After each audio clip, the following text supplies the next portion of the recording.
ætla að nefna þér annað mál sem nú orðið dálítið gamalt en varð ekki að landsdómsmálin hefði gett orðið það. Það var þegar umræddur Steingrímur J. Sigfússon seldi jarðir sem að ríkið átti án þess að hafa til þess heimildir Alþingis. Kirkjuferja og kirkjuferjur Hálega í Ölfusi, að mér minnir á árinu 1990.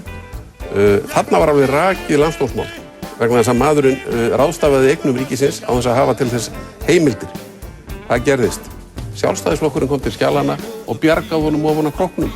Útvöðu honum þær heimildir sem að þurfti, svoleiðis að hann þyrfti ekki að sitja uppi með og er það þá bara rétt? Nei, ef hann gerði svona rangt, áttu þá Sjálfstæðisflokkurinn að sér hann í snöðu? Sjáðu bara til.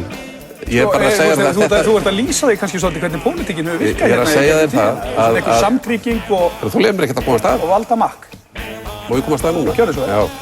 Sko, þetta landsdómsmál er tilraun til þess, eða var tilraun til þess að breyta pólitíska kúltúrnum hérna á Íslandi. Það komst inn á þing alls kyns ofstækisfólk, eins og þetta fólk sem situr á þingi núna fyrir hreyfinguna. Það eru hatursfullir einstaklingar bæði VG og Samfylkingunni og þetta fólk náði saman þetta landsdómsmál. Og þar með var tilraun gerð til þess að breyta stjórnmálakúltúrnum í landinu sem hefur nú alltaf verið svona frekar á vinsamlegum nótum, menn hef alltaf getað unnið saman þvert á flokka, unnið saman fyrir utan þingsalinn þó þau verið að rífast inn í þingsalnum og svo framvegis og svo framvegis. Ég er nú að gera mig vonur að það tækist ekki að breyta þessum kúltúr, en auðvitað hefur þetta mál eitrað heilmikið andrúmsloftið í stjórnmálunum og á Alþingi. Það vita allir.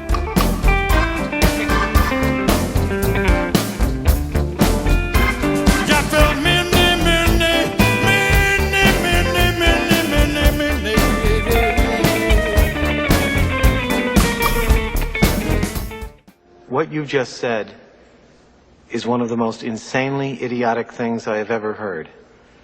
At no point in your rambling, incoherent response were you even close to anything that could be considered a rational thought. Everyone in this room is now dumber for having listened to it.